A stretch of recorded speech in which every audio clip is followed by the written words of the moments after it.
Here in the U.S., the first Friday in October is National Manufacturing Day. It's meant to celebrate workers as well as kick off a month of deeper thinking about the industrial future. More than 10,000 manufacturers participate, from opening their shop floors for public walkthroughs to hosting job fairs. And, like most industries this year, conversations have squarely focused on generative AI. I'm Jennifer Strong, and this is Shift.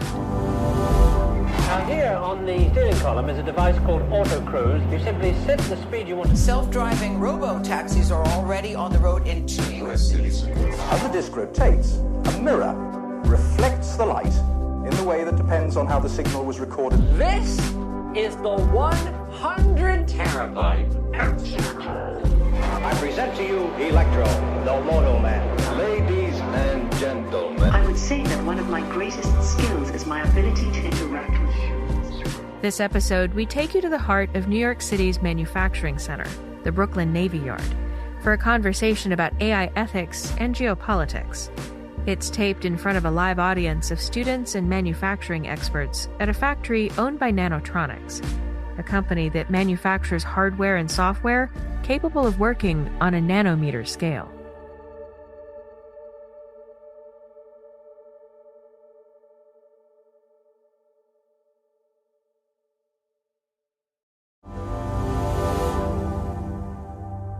Hi, I'm John Paul Farmer. I'm the president of WeLink Cities. Previously, from 2019 to 2022, I was the chief technology officer of New York City, and I'm looking forward to talking to you about some of the things that we did here in the Big Apple. Good afternoon. I'm Anwaar AlMahmeed. I'm from Kuwait. I've been in finance for over a decade. Got down that crypto rabbit hole in 2017 and been investing in tech since. I used to work in AV and I couldn't turn on the mic. So I'm Geoffrey Levene. I'm with NVIDIA. I'm on our what we call AI Nations team, or global public sector. And I've been with NVIDIA for 7 years. And I'm really glad everyone's here, especially so many youth, to really learn about where technology is going. So hopefully we can help, tickle your imaginations about what your future is going to look like. John Paul, let's start with you. You were New York City's CTO, and New York City has recently passed an AI strategy. And I'm curious to hear your thoughts on how effective it will be and also what it really covers. How many people here knew that New York City had an AI strategy?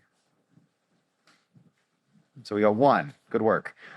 And I think that's one of the issues here, is that the government has been so separated from the rest of society, partially of its own doing. And one of the things we need to do is build connections.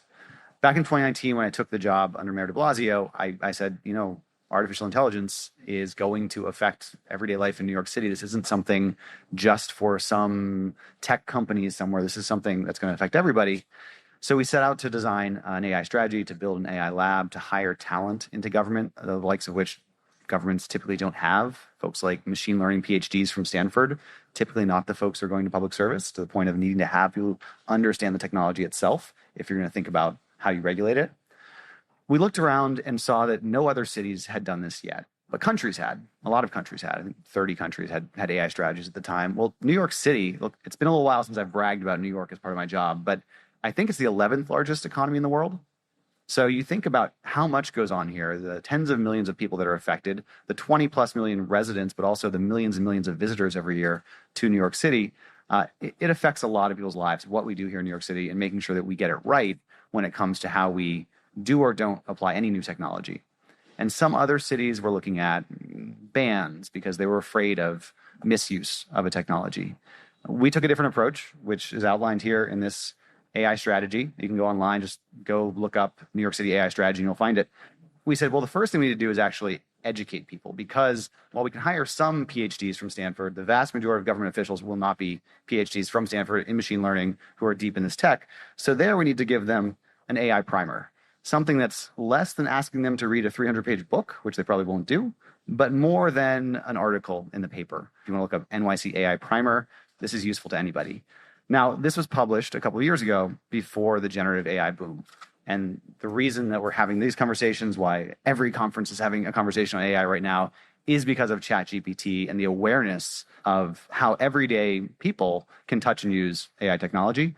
But even before that, businesses were well down the path of incorporating AI into their daily work. And so it's already affecting lives here in New York and around the world. And if you think about it, most human beings live in cities. It's a majority of human beings on the planet. Where people live, work, play, it's generally cities. And so that's where most AI is being built and being used. And we need to make sure that we have rules in place that will allow us to do that safely. So it's not about being afraid of the future. It's not about being afraid of technology. It's about building a future-ready city. And that's what the New York City AI strategy is all about. Before we move on from that, what did you look to for inspiration? Were there particular places or strategies elsewhere that informed you? A number. We did a literature review. Always a good thing to do for any of the students here thinking about when you're learning about something new, look at who else has looked at this already. We also looked at other technologies that had been introduced in the past and how they were used, how they were regulated. You know, one of the risks right now in regulation of AI, which is all the rage in political sectors, you know, Chuck Schumer in the Senate is convening CEOs of companies. Everyone's trying to figure out how to regulate AI. And even a number of the AI companies, look at Sam Altman from OpenAI going up and saying, we want to be regulated. Folks like Brad Smith from Microsoft saying, please, like, regulate us thoughtfully. There's a risk in getting it wrong because this technology is so fast moving and because the world we're going to live in 2 or 3 years from now, in terms of AI technologies, the suite of technologies that we generally call AI, they'll be so different. It's hard to predict exactly how they'll be used and what we need to do. So there's a risk in preempting and being wrong. But there's also a risk in being too slow in that we know there are harms, there are discriminatory elements to how AI systems have been used and will be used. And so it's really about how do you thread that needle? How do you not do too much, too fast, make too many assumptions, but also respond quickly enough? And here we get back to one of the things that Geoffrey already raised, which is you need to build capacity inside governments that actually understand these technologies, and you need to build pathways and bridges to have honest conversations with the experts, whether they're in academia or in industry. And everybody should feel free to chime in at any time if there's something you want to add to what's being said on stage. But Anwaar, I'm looking at you from a Middle East perspective. With this conversation we're starting to have here, would it sound different there? Would there be elements of it that would be quite different there? We'd be looking at it from a different stage in our life cycle, but it would be the same in the sense that you do want better capacities in government that actually understand the technology in order to regulate it. I faced this when we spoke about blockchain back in 2017 and crypto. And, you know, we had to deal a lot with the regulators back then. They were willing to listen. But what you were telling them was kind of forget everything you know about this and relearn it all over again. And the way these government structures are built is it's not nimble enough to react to that at the moment. So with AI and any of these future technologies that start getting introduced into the region, the first thing is education from a very early age. But what do you do when the people regulating it today we kind of are already past that? So I think what's important is actually setting up there, getting people exposed to these technologies so that they understand it more, rather than just, you know, us kind of outsourcing everything to the West. Maybe we need to build our own facilities, our own research centers, our own kind of programs in collaboration, obviously, with the West, because we want to benefit from the progress you've had here. Just be more exposed to it. And in that sense, they can kind of look at things in a similar way. The fact that regulations are kind of up in the air all over regarding AI, regarding blockchain, a bunch of these technologies is good because we can catch up now. We can learn this from the same starting point, I guess, and that we don't have these legacy regulations that could affect it just yet. We can start building it around what we're seeing develop. So you see what's happening in the Middle East now is a lot of progress. There's a lot of new initiatives. There's a lot of, Vision 2030. There's a lot of government action trying to stimulate the economy, trying to kind of encourage the development of new technologies, deep tech, sustainable technology, looking at green energy even while they rely heavily on oil. And so there's a lot of interest both from the governments as well as the people on the ground there that want to develop better systems where these types of technologies can flourish. And you're talking about a region that has about just under 600 million people. Over half of that are under the age of 30. So you're talking about a very, very young population, super well connected, 80% internet penetration, above that even.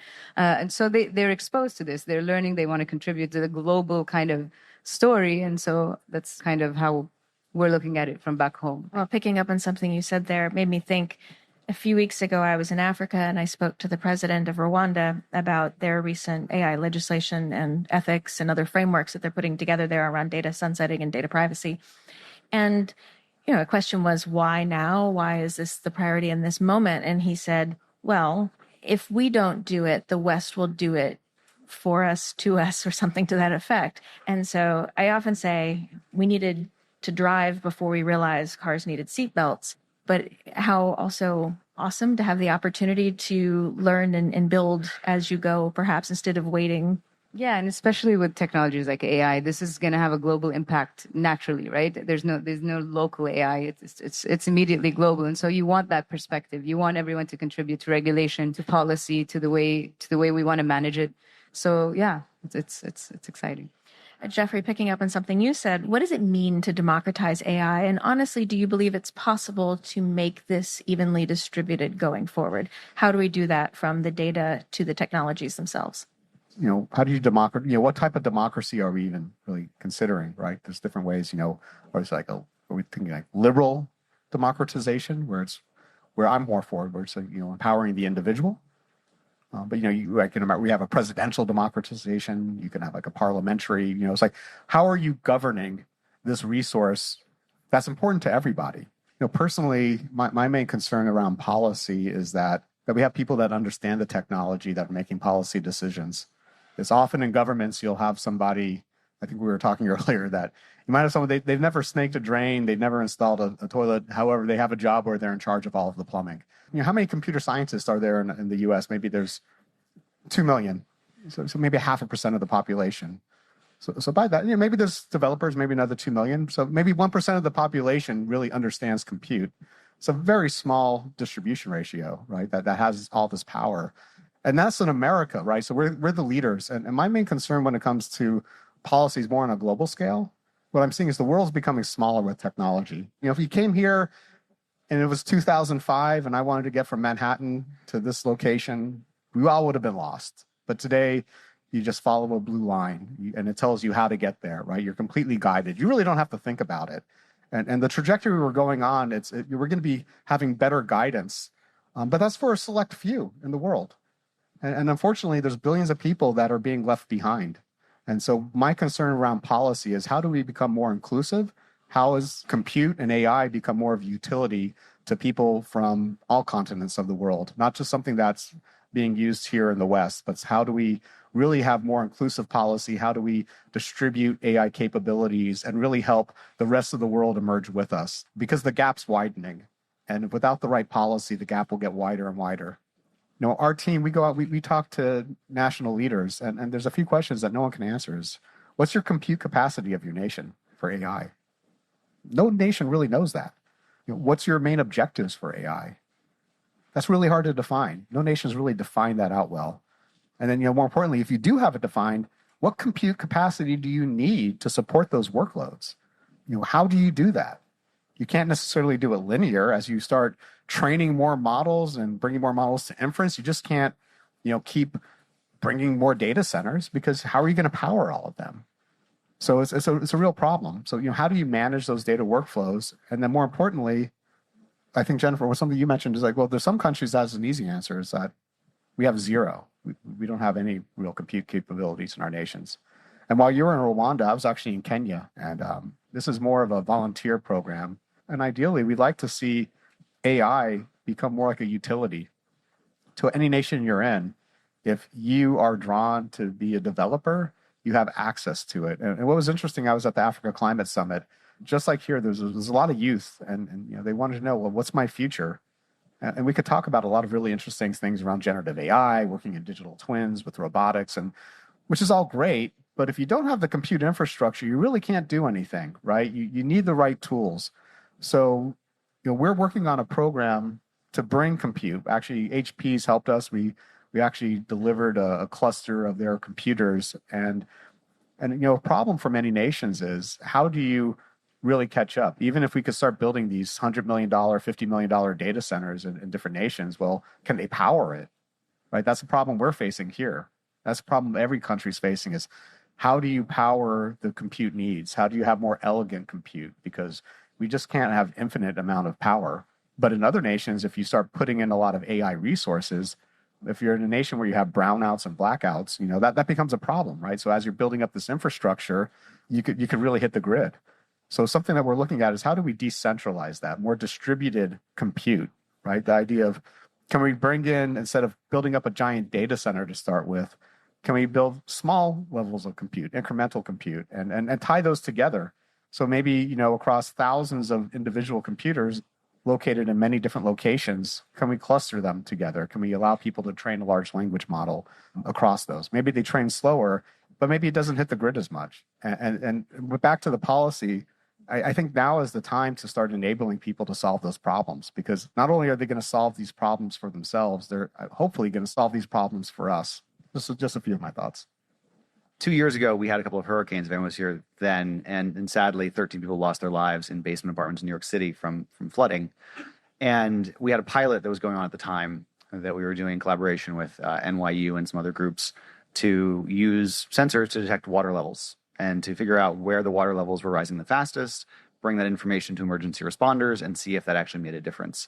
We saw, because we had a pilot with I think a dozen of those sensors out in the field 2 years ago, we saw that it gave an hour to an hour and a half heads up faster than phone calls and the other ways of learning about where flooding was happening. And so by the time the flooding happened last week, close to 100 sensors had been deployed, and the plan is to have that be about 500 in the next couple of years. So that is not an entire solution, but people are thinking about how to use technology to make us safer in a changing climate where we have more weather events, extreme weather events like that. But what I really wanted to respond to was this compute issue, because I think it's so important.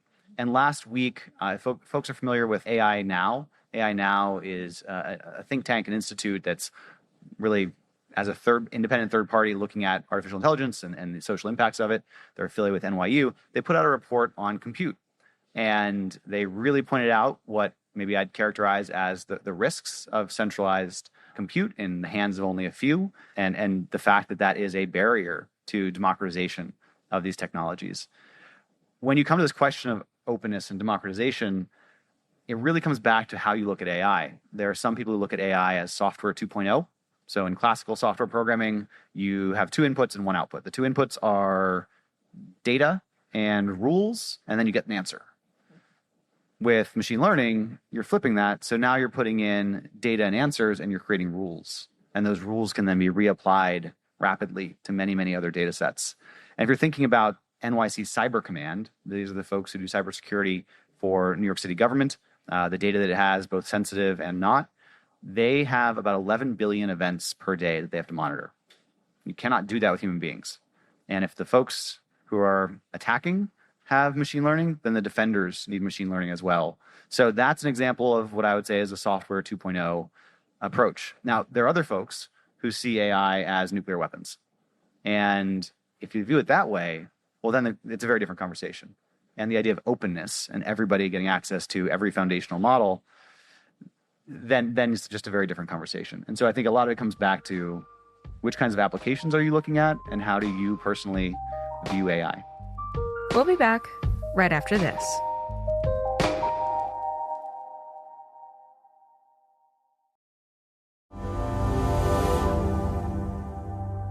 Anwaar, when I come back to you, everybody on the stage thinks deeply about trust, clearly, but with your background in Web3 and crypto, you have, I would say, probably a unique perspective on the topic.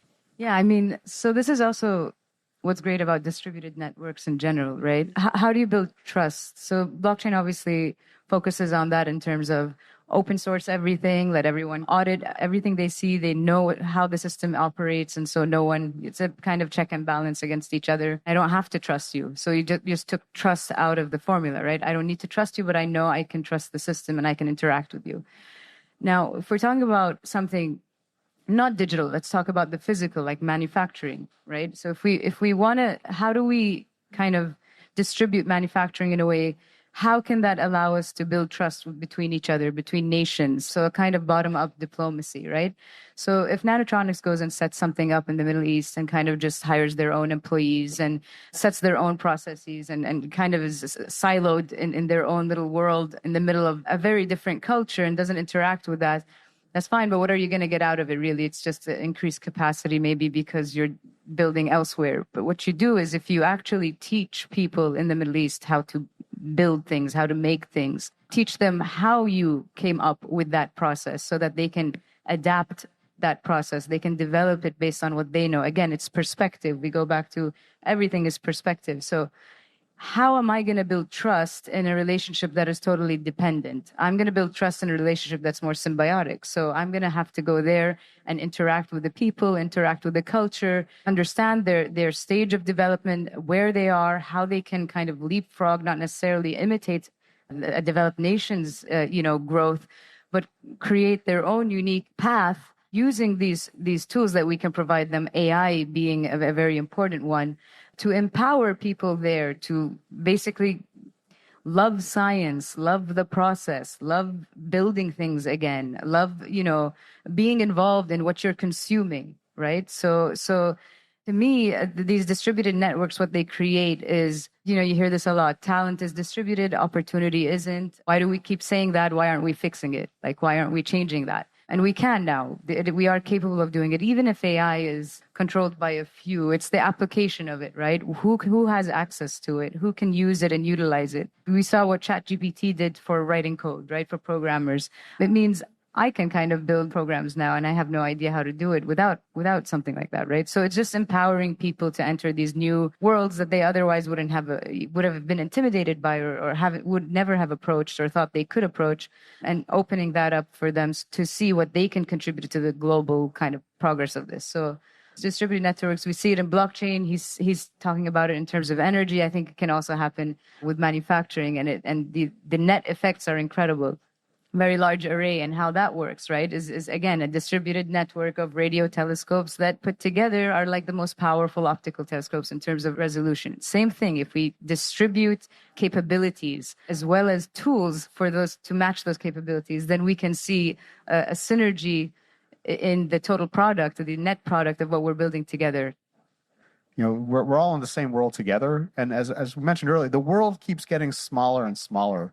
I remember, living in Manhattan in 2000 is a very different Manhattan than today, right? It seemed much bigger then. It was much more confusing. It's much smaller now.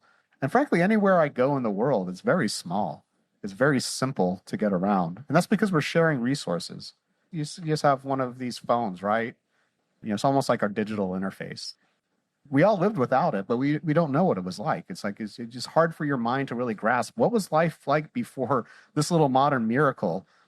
But what's coming to us is much greater, and I think we'll have a quick adaptation. But what I'm seeing is it's really scientists is what's coming together, right? There's politicians, and this idea of there's this Pareto distribution and a hierarchy that usually have very few people have all the power, all the say. But I think what we're seeing with AI is it's actually liberating people. It's actually putting more power into the hands of civilians, into the scientists who just want to solve these really big problems. Something that NVIDIA is doing is we're building Earth 2. It's a $500 million supercomputer.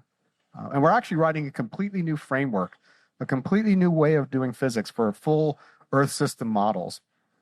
It's never been done before. So, all the predictions we're making are based on these models that really can't really encompass the whole entire Earth and all the different systems on it. So we're bringing that compute. But frankly, what I see happening is there's going to be many of these supercomputers, and you're going to have to see more and more nations working together. Thank you so much for joining us. This has been a lot of fun.